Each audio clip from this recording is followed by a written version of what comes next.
Queridos alumnos, tengan ustedes muy buen día.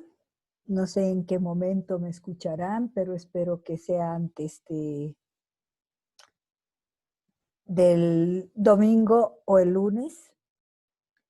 Al fin y al cabo, tenemos clases el día martes y el martes ya es un día en el que yo tengo que colocar las notas.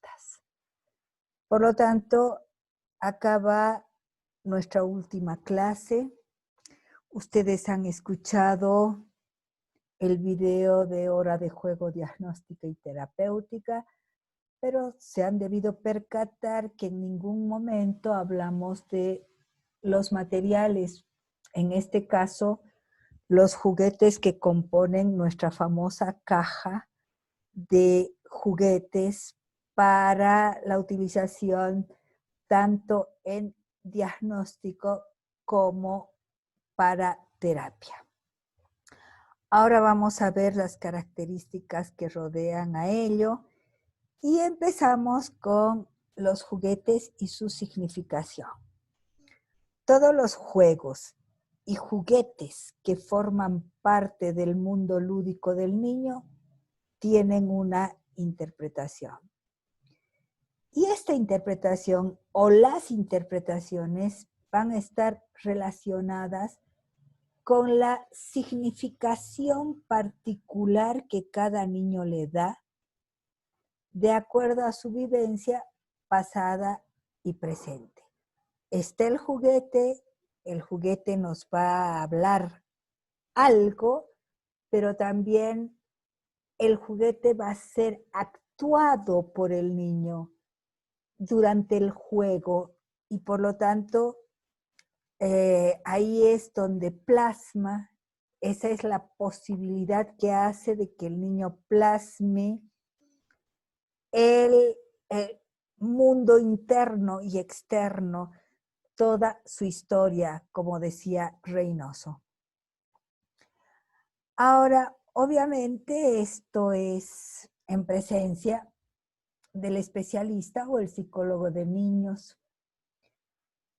Los psicólogos dependen de su pericia, de su capacidad de empatía y del poder volver a sentirse niños para poder tratar a otro niño.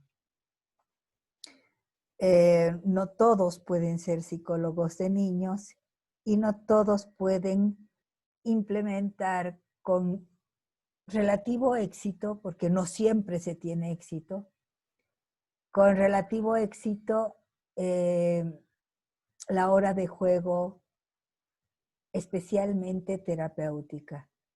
La hora de juego diagnóstica sí es más utilizada para, obviamente, detectar dolencias que pueda tener el niño, la magnitud del daño efectuado por un trauma, por ejemplo.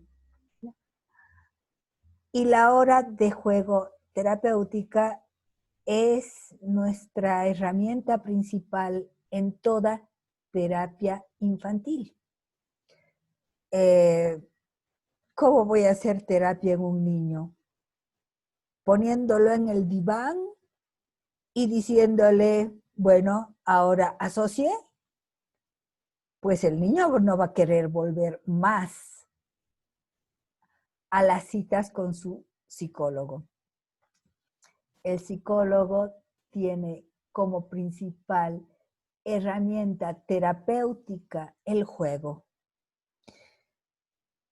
Las interpretaciones que el especialista realiza tienen que ver con esa magia de volverse niño, adoptar el mismo nivel de lenguaje para ser comprendido por el niño.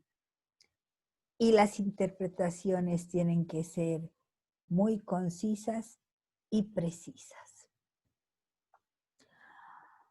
Ahora, ¿cómo vamos a elegir los juguetes de la hora de juego diagnóstica y terapéutica? acá hemos visto cómo el psicólogo se tiene que desenvolver.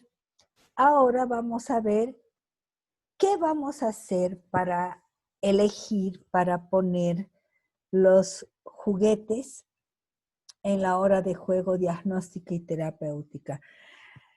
Los juguetes elegidos, no nos olvidemos de que son mediatizadores de expresiones internas del niño. Y el juego es aquel que le otorga sentido a las emociones que proyecta. El juguete es un mediatizador, pero el juego, es decir, ¿qué hago con ese juguete? ¿Cómo lo uso? ¿Qué digo? ¿Qué discurso empleo? Entonces, el cómo hago jugar a ese juguete es el que le da sentido a esas emociones que el niño proyecta. Vamos a ver de que la elección de los juguetes depende muchísimo de la clasificación de los juegos infantiles.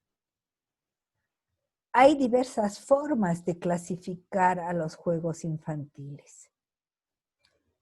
Cada juguete y cada juego debe estar presente en la caja, brindándose como una posibilidad a ser elegido para los procesos de la hora de juego, sea esta diagnóstica o terapéutica. La elección depende del niño, es decir, qué juguete va a elegir, qué juego va a implementar, depende todo del niño. Pero la posibilidad de tener las diversas opciones, la posibilidad de que el niño pueda tener opciones, depende del criterio del psicólogo. Es decir, depende de la elección de aquellos juguetes que el psicólogo va a colocar al alcance del niño. Vamos a ver el tema entonces de los juguetes.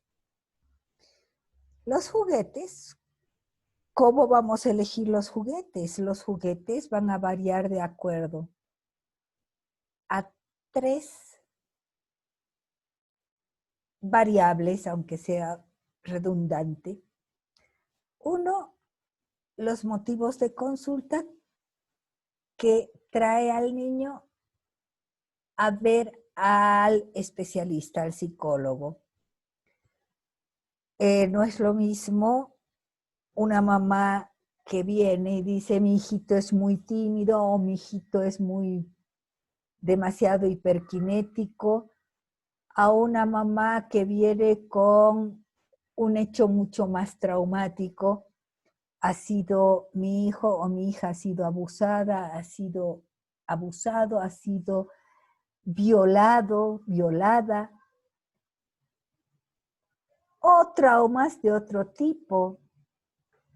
Por ejemplo, ¿cuántos niños están en accidentes de tránsito? ¿Cuántos niños han sufrido determinado tipo de situaciones totalmente inusuales? Papá que pega a la mamá, que mata a la mamá delante de los niños, niños que son torturados, niños que son castigados, pero en forma inhumana. Por lo tanto, obviamente, el motivo de consulta es muy importante para que como especialista elijamos determinado tipo de juguetes. Por otra parte, tenemos que tomar en cuenta la segunda variable, que es el contexto familiar en el que vive. Es muy fácil que yo elija juguetes y que tengo que elegir juguetes que representen a su familia. Y es muy fácil representar una familia de un hijito, dos hijitos, pero en nuestro medio sabemos que las familias tienen algunas características particulares. Uno, que a veces las familias están conformadas por 6 hijos, 10 hijos, 12 hijos, y tenemos que tratar de representarlos a todos. Además, en nuestro medio se acostumbra la convivencia con la familia extensa.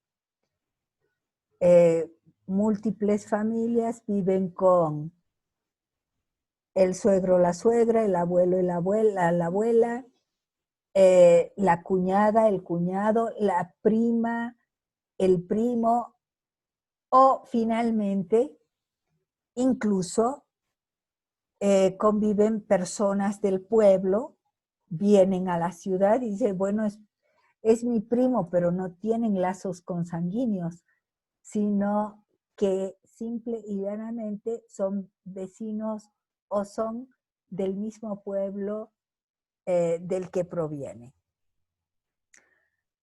Y no se hacen problema, o sea, por un lado, nuestra gente, nuestra población es muy hospitalaria, pero por otro lado, no observamos, no vemos aquella incidencia que puede tener ese tipo de convivencias extensas con nuestros niños. Por lo tanto, tenemos que velar un poco e informarnos del contexto familiar en el que vive el niño. Y por último, tenemos que estar muy bien informados sobre la cultura a la que pertenece. Los juegos, chicos, no son los mismos y no tienen las mismas reglas en las diferentes zonas de Bolivia. O sea, incluso puede que sean los mismos juegos, pero tienen distinto nombre. Pesca es nombrada en forma diversa en el altiplano y también en las llanuras. En Santa Cruz, en el Beni, la conocen con otro nombre. Muchas veces pueden cambiar las reglas y hay juegos mucho más característicos de tierras, por ejemplo, como el altiplano, en las que predomina el frío, y hay juegos que predominan y tienen otras características, por ejemplo, en lugares donde el calor, la vegetación, bueno, el clima en general es distinto. Por lo tanto, tenemos que ver cómo la cultura influye en el tipo de juego que asume el niño. Recuerden ustedes, sí, en la ciudad hay muy poca diversidad, digamos, de los juegos que nosotros mismos como psicólogos conocemos. O sea, hay diversidad, pero no son para nosotros nada asombrosos, es decir, nada del otro mundo. Pesca, pesca, oculta, oculta, liga, liga, etcétera, etcétera, ¿no? Pero como psicólogos tenemos que prepararnos para ver niños de otros contextos culturales, para evaluar niños que tienen diversas costumbres y sobre todo otorgan diverso valor a determinados juguetes por precisamente la cultura de la que provienen. Por ejemplo, los animales feroces, como el león o el tigre, tienen distinta simbolización de acuerdo a la cultura. Para algunas culturas el ser el león es ser el rey de la selva. En cambio, para otras culturas, el ser el león es ser un animal temido, depredador, poco amable, poco salvaje, poco conocido,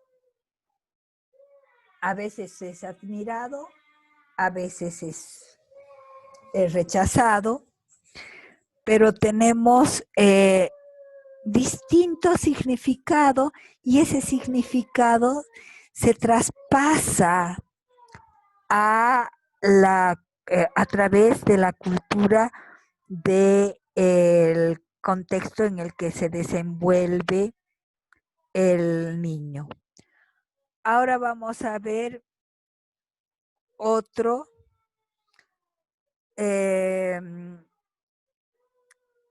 otro ítem que habla de los juguetes universales para juegos universales. Ustedes dirán cómo qué se trata, de qué trata este tema. Existen juegos y juguetes universales que son reflejo de las facetas por las que atravesamos todos los seres humanos. Todos los seres humanos atravesamos por las mismas facetas en distintas partes del mundo. En todo el mundo tenemos la fase oral, tenemos la fase anal y acá tenemos de acuerdo los juguetes de acuerdo a las fases del desarrollo de la libido. Fase oral y no nos olvidamos de la oral sádica. Fase anal y no nos olvidemos de la anal sádica. Fase fálica, donde vemos el complejo de Edipo. Y por último, fase de latencia. Tendríamos la última fase, que sería la fase de la genitalidad, pero no nosotros, hora de juego diagnóstica y hora de juego terapéutica, no abarcamos mucho ni a púberes ni a adolescentes. Por lo tanto, hora de juego diagnóstica y terapéutica abarca hasta la fase de latencia. Ahora vamos a ver. En la fase oral tenemos todo juguete relacionado con actividades de tipo oral. ¿Y cuáles son? Esos son los juguetes que más conocemos.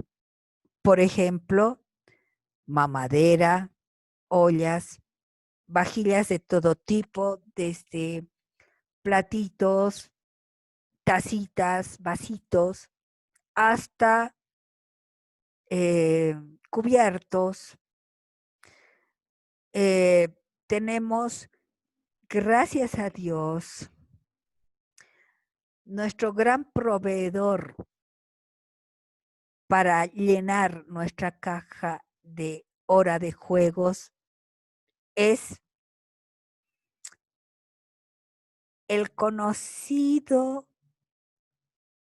recurso que los bolivianos tenemos con el nombre de alacitas. En alacitas encontramos un sinfín de objetos que nos pueden servir, como por ejemplo las latitas que hacen en alacitas nuestros artesanos, todas las latas que podríamos imaginar, latitas de leche evaporada, latas de leche condensada, tenemos frutas, tenemos botellitas en miniatura. Por lo tanto, tenemos un sinfín de recursos que pueden representar y pueden ofrecer al niño la posibilidad de ser utilizados a través de su juego. Tenemos, les decía, un montón de recursos en esto de las alacitas. Montón de recursos de tipo oral. ¿Y cuál es la interpretación de ello?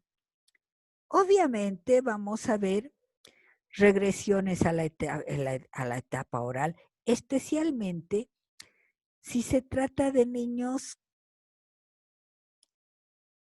más grandes que no están en la etapa oral precisamente porque ya han pasado.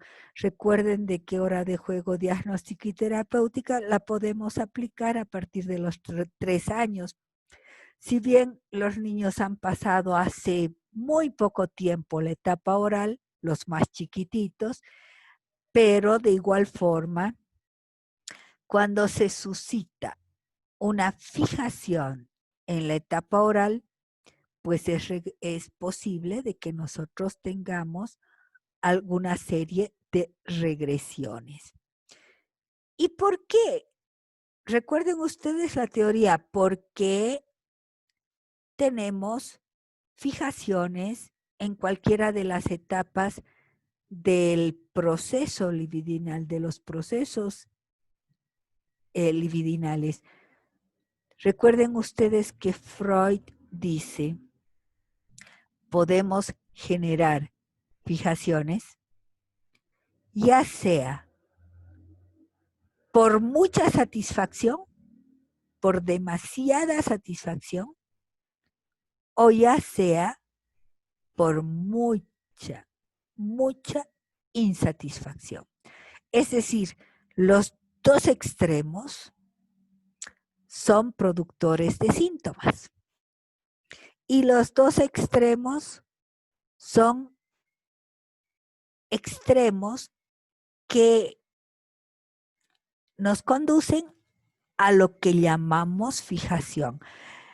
Fijación que habla de una detención de la energía libidinal en esa fase. Por lo tanto, ¿qué ha pasado para que las regresiones a la etapa oral estén manifiestas? Y esto se suscita cuando el niño o la niña acentúa juegos simplemente de, que representan la etapa oral. Obviamente que esto también conlleva determinado tipo de problemática con la mamá primitiva. Una mamá sobreprotectora es tan negativa como una mamá indiferente, abandónica o ausente. Porque la mamá sobreprotectora, en el fondo, su sobreprotección es una simple transformación en lo contrario, de amor a odio. Y como no puede soportar el rechazo que tiene a su hijo, por lo tanto lo sobreprotege. es como si sobreprotegiera de su misma agresión reprimida por rechazar al hijo. Es un tema muy rico, es un tema muy, que tiene muchas facetas, pero piénsenlo, la mamá sobreprotectora en el fondo es una mamá rechazante. Por lo tanto, aquellos niños, aquellos infantes que tengan una acentuación en los juegos con juguetes orales, pues preguntémonos si no habrá problema con una mamá, especialmente con la mamá primitiva, la mamá de la fase oral. Obviamente, posible ansiedad de tipo oral, obviamente. No, vamos a ver de que la ansiedad, volvemos a repetir, es como un dispositivo que tenemos los seres humanos y que se activa ante algún peligro que tengamos, ya sea en el medio externo o ya sea en el medio interno. En nuestro medio estamos sometidos a múltiples peligros, por lo tanto, se pueden suscitar frecuentemente muchísima ansiedad por los diversos peligros a los que estamos sometidos. Internamente, el mayor peligro es el sentimiento de culpa. Pero, ¿por qué hablamos de ansiedad de tipo oral?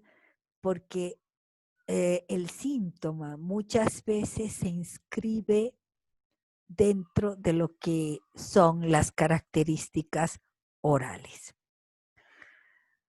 Ahora tenemos la fase anal, los juguetes relacionados con las actividades anales. ¿Cuáles son estos? Pues tenemos la plata o el dinero que adquirimos en alacitas, en una suerte de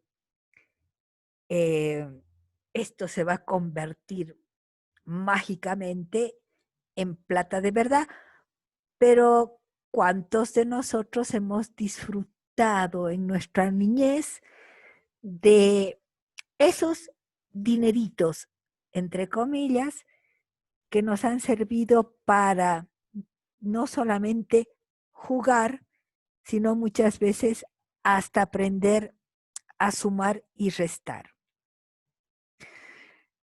También en alacitas tenemos, y últimamente ha aparecido, los inodoros de todo tipo, de todo tamaño, cuartos de baño chiquititos. Obviamente va a ser una representación muy directa de todas las actividades anales. Todo lo que tenga cierta textura es anal, barro, arena, greda. Han visto que en la hora de juego diagnóstica y terapéutica, muchos terapeutas ponen y colocan estos elementos a disposición del niño. Plastilina, productos de limpieza, de juguete, o sea, toallitas, desempolvadores, ¿no?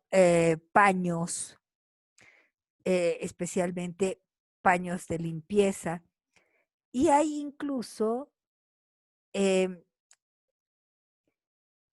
para emulando las necesidades de los bebés, pañales en miniatura, pañales desechables en miniatura, y que los encontramos en nuestras a las citas. ¿Cuál va a ser la interpretación?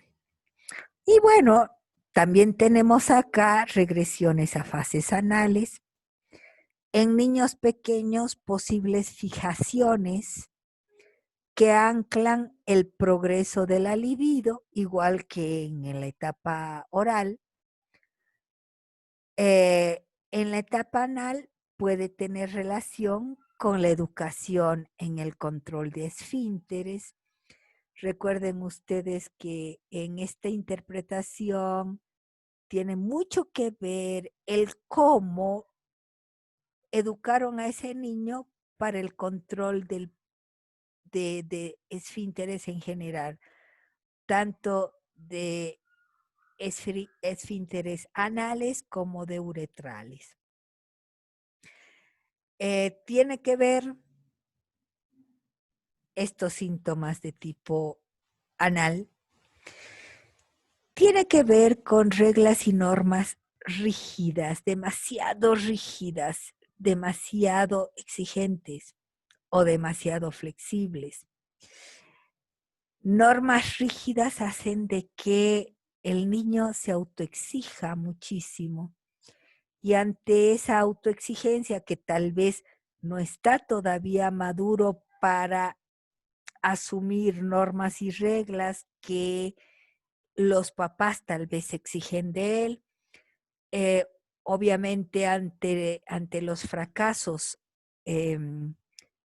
frente a la autoexigencia, frente a la exigencia de los padres, los niños empiezan a autoexigirse y los fracasos tienen un costo en la imagen,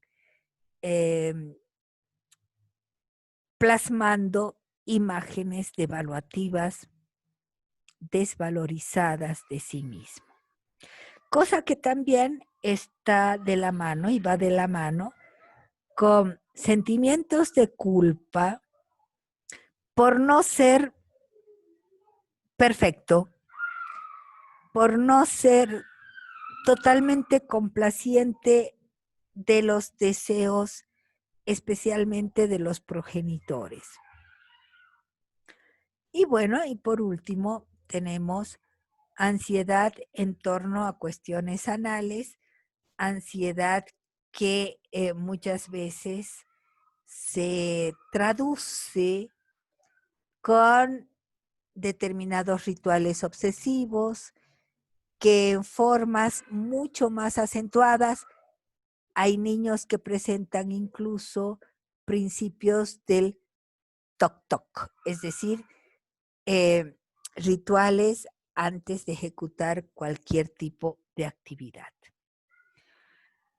Vamos a la siguiente fase, la más rica de todas, la fase fálica, en la que tenemos todo lo que es el complejo de Edipo.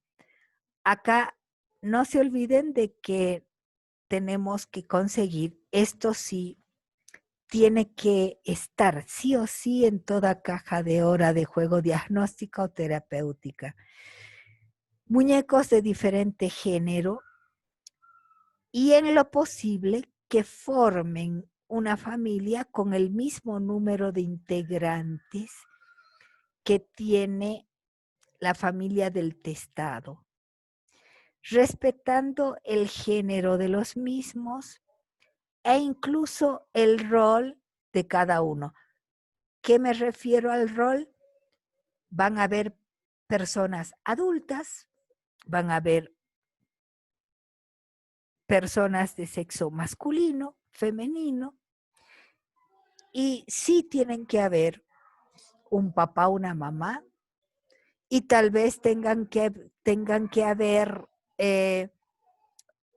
un abuelo o una abuela en el caso de que el niño conviviera con ellos, o incluso otras personas con roles, con semejantes o similares roles. Luego tenemos que estas familias pueden ser muñecos humanos y o de animales, ya sea de la misma o de diferentes especies. Yo les diría de que ustedes tienen que tener opciones, porque una cosa es que un niño me elija una familia con los mismos animales de la misma especie, o me elija una familia con animales de diferente especie. Ahí vemos su desintegración, ahí vemos su poca integración. Ahí nos está presentando eh, proyecciones de lo que suscita su propia familia.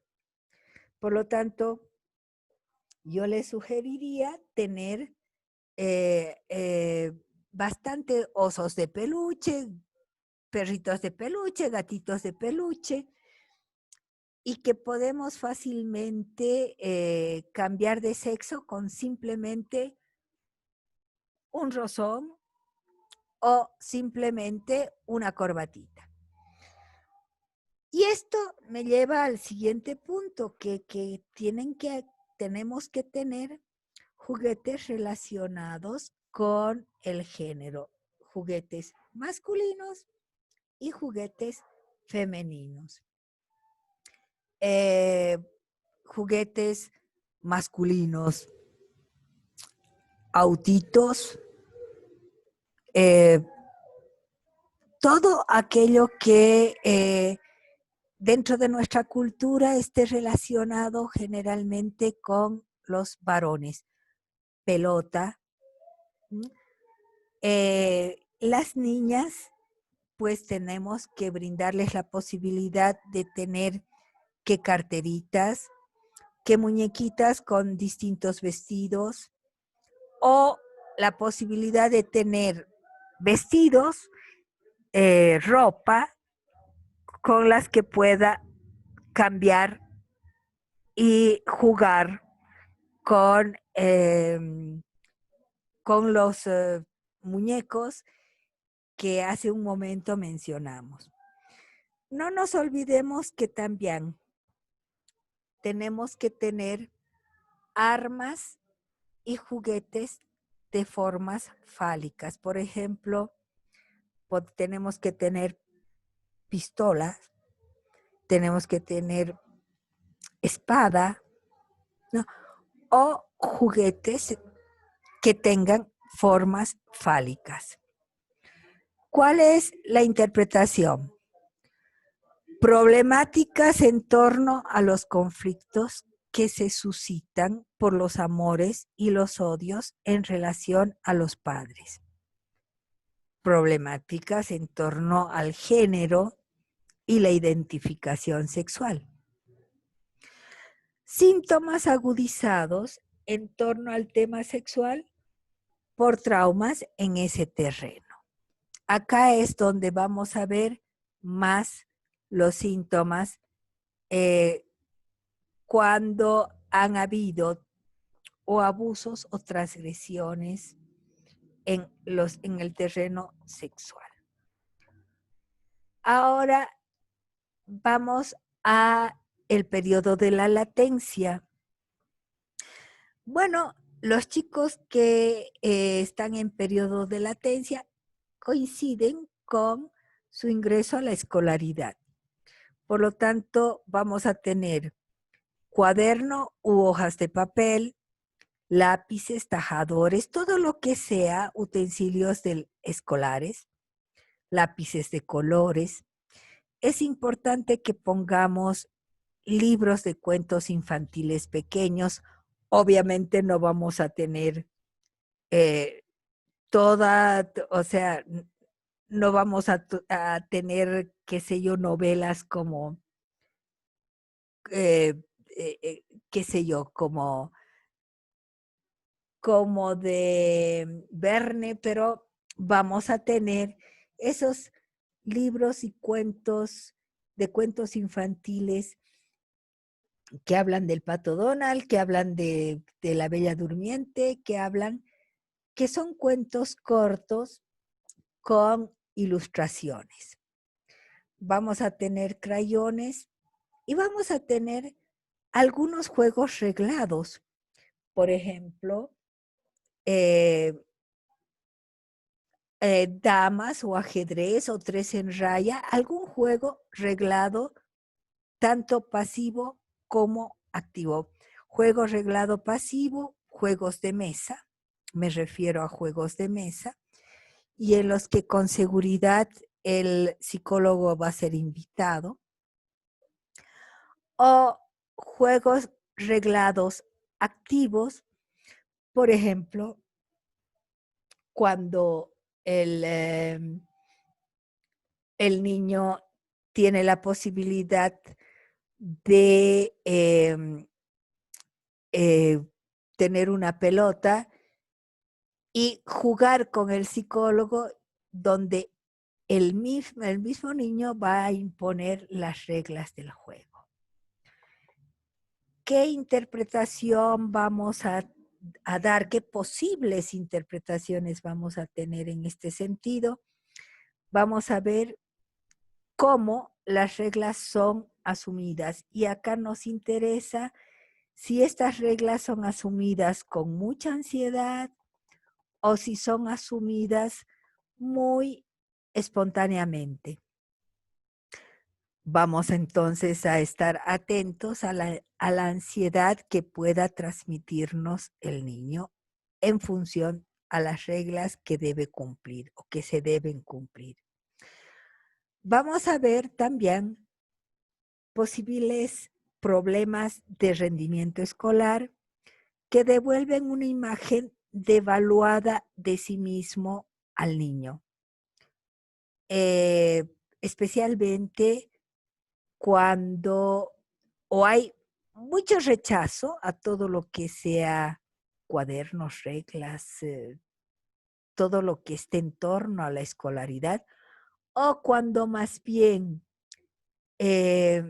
los niños que han tenido problemas en el rendimiento escolar, pues más bien tratan de aparentar ser muy aplicados, ¿no? Tratan de agarrar y decir, voy a hacer las tareas. Acá a mi mamá no le gusta o a mi papá no le gusta que haga chueco. Y bueno, y todo ello va a ser recopilado por el psicólogo. Vamos a también notar el poder de la represión. No se olviden que estamos en el periodo de latencia y por lo tanto acá es donde vamos a ver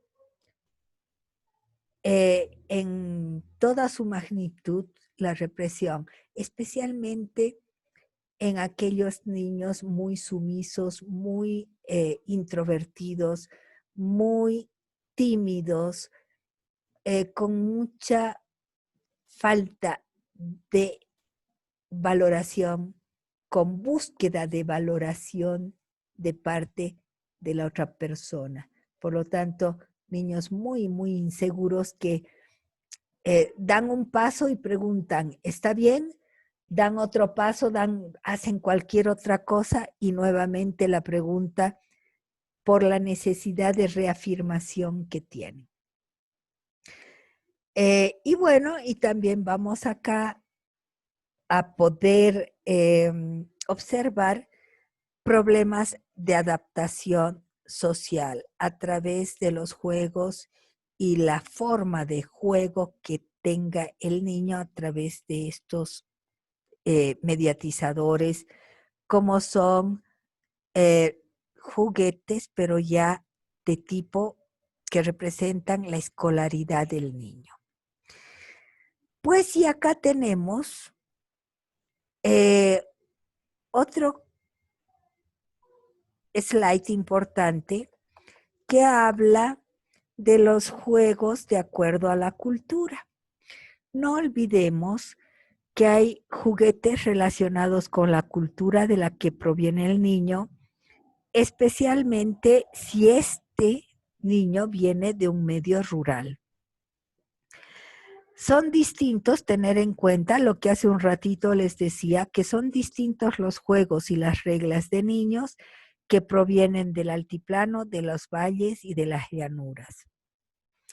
Hay que estar informados como psicólogos y en todo caso, si no estamos informados, las preguntas sobre las características de estos juegos tienen que ser planteadas frecuentemente en los niños.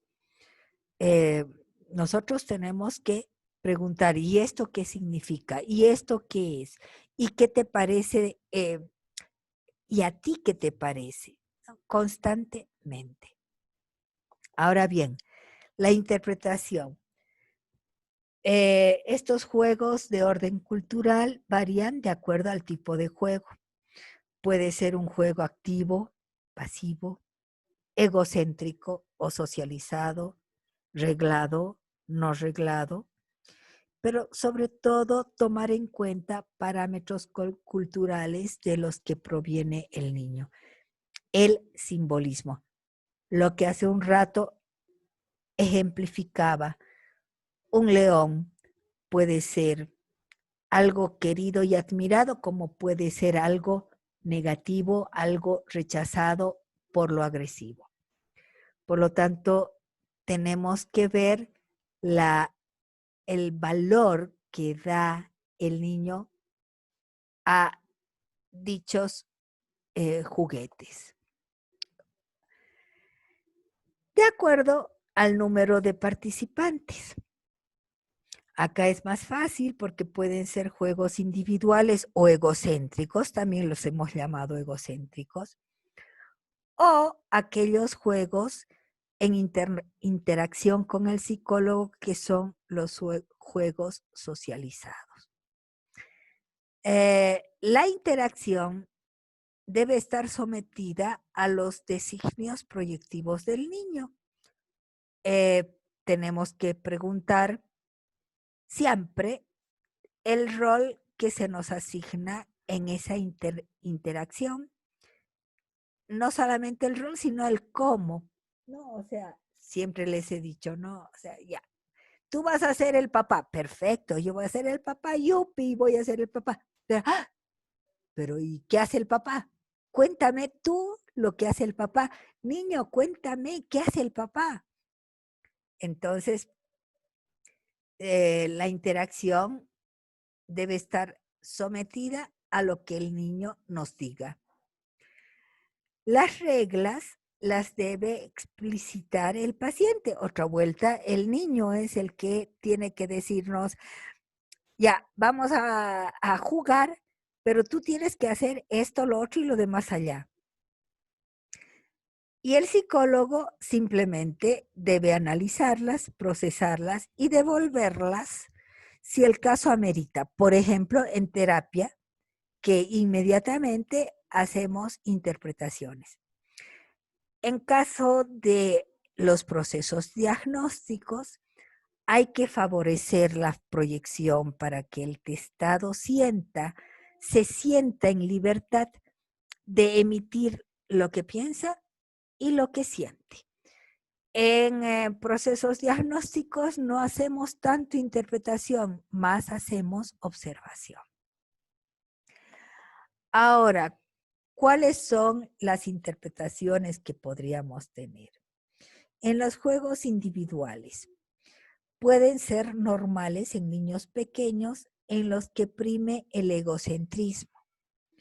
El monólogo en este caso es frecuente. Los niños pueden quedarse toda la hora jugando y hablándose a sí mismo. El monólogo no tiene ninguna intención de que el psicólogo lo escuche.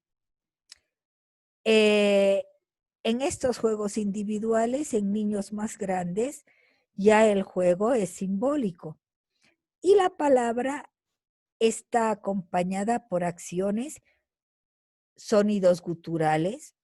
Dice, se cae, y ¡tum! Y acá se cayó, y entonces acá, Tampoco es un monólogo una palabra, perdón, que esté dirigida a el psicólogo que en ese momento acompaña al niño no tiene intención de comunicación, simplemente su discurso y sus sonidos onomatopéicos acompañan a su acción. Y por último, en los juegos individuales tenemos en niños escolares, si el juego es totalmente individual, podríamos sospechar de introversión, timidez y problemas en la socialización. Ahora bien, ¿qué pasa con la interpretación de los juegos socializados? El niño pide la intervención del psicólogo, solicita la intervención del psicólogo. Ya pues juguemos, no seas malo, juguemos. Esto en procesos diagnósticos. En procesos terapéuticos nosotros estamos prestos a jugar con los niños. Los juegos socializados nos posibilitan observar los vínculos que establece el niño con los demás, las reglas que impone y hasta la tolerancia a la frustración. Generalmente, cuando el niño pide la intervención del psicólogo, bueno, vamos a hablar de un juego ya socializado, vamos a hablar de procesos en los que el niño, digamos que ha dejado el egocentrismo y está empezando a socializarse o está en plena socialización y por lo tanto podríamos hablar de expansión. Por último, tenemos, de acuerdo a la conducta desplegada, tenemos juegos activos y pasivos. Juegos activos puede ser pelota, cuerdas para saltar, hula hula, yo-yo. Es decir, podemos poner todos los juegos activos que consideremos pertinentes. Y los juegos activos son muy frecuentes en hiperkinéticos cuando está acentuado, cuando durante toda la hora procede de una forma totalmente activa y no se cansa. En cambio, los juegos pasivos son juegos de mesa, cuadernos para pintar. Es frecuente en hipokinéticos, pero también es frecuente en niños inhibidos, en niños tímidos, en niños con una falta de seguridad muy grande y con una imagen muy pobre de sí mismos.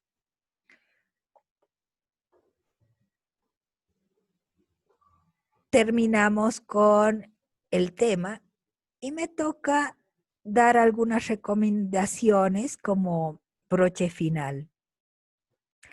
Hay mucha flexibilidad en los juguetes que conforman la caja para la hora de juego, ya sea esta diagnóstica o terapéutica. Se puede añadir aquellos que se consideren necesarios, por ejemplo, en fobias a determinados animales. Se debe poner el juguete correspondiente al animal temido. Por ejemplo, me ha tocado atender a niños con fobia al perro, por lo tanto tenía en mi caja de juegos, tenía perros, de juguete obviamente, y así también procedemos en las diversas fobias. No se olviden que en la fobia el primer paso para la superación es el enfrentamiento. Y por último, se debe evitar poner juguetes que no tengan un valor interpretativo. Si yo pongo un juguete, por ejemplo, qué sé yo, un rompecabezas de 1000 piezas,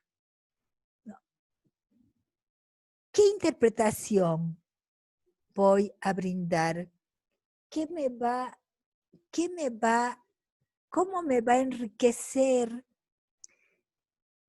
para mi diagnóstico o para mi proceso terapéutico? No me va a enriquecer para nada, por lo tanto, desecho.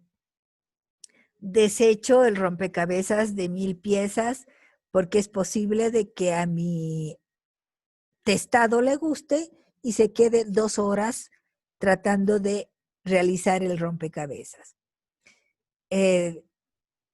Rechacen o directamente no elijan juguetes frente a los cuales ustedes mismos como psicólogos no van a saber cómo interpretar. Tengan ustedes muy buen día, muy buena semana. Estamos en la última semana de clases. Les deseo muy buenas notas y por favor escuchen la guía, lean la guía de trabajo, la última guía de trabajo que pongo en la plataforma. Hasta otra ocasión, me despido. Hasta luego.